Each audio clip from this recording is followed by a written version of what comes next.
L'incroyable évasion d'Alcatraz.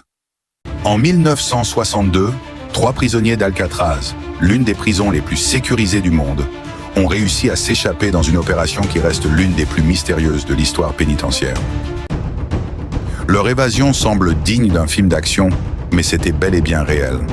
Frank Morris et les frères John et Clarence Anglin ont minutieusement planifié leur fuite pendant des mois. Ils ont utilisé des outils improvisés comme des cuillères et des couteaux pour creuser un trou dans le mur de leur cellule. Ensuite, ils ont fabriqué des têtes en papier mâché et des cheveux faits à partir de fils de laine pour les poser sur leurs oreillers pendant qu'ils s'échappaient, simulant ainsi qu'ils étaient endormis pendant les rondes de nuit. Leur cellule donnait sur un couloir qui menait à un toit.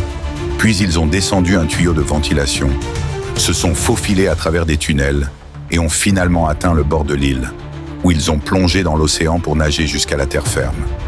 Mais voici la partie la plus incroyable. Personne n'a jamais retrouvé leurs traces.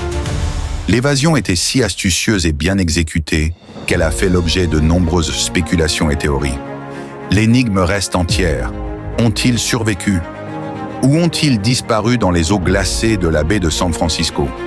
En 1979, l'affaire a été classée comme un mystère par les autorités, et bien que des recherches aient eu lieu pendant des années, aucune preuve n'a jamais été trouvée pour expliquer ce qui leur est arrivé. Il existe même des rumeurs selon lesquelles les frères Anglin et Morris auraient atteint le continent, changé d'identité et vivent incognito quelque part dans le monde. C'est un mystère qui continue de fasciner les experts et les amateurs de faits divers à ce jour. Bref, l'histoire de cette évasion reste l'une des plus impressionnantes et peut-être un peu trop bien ficelée pour qu'elle soit seulement une simple évasion.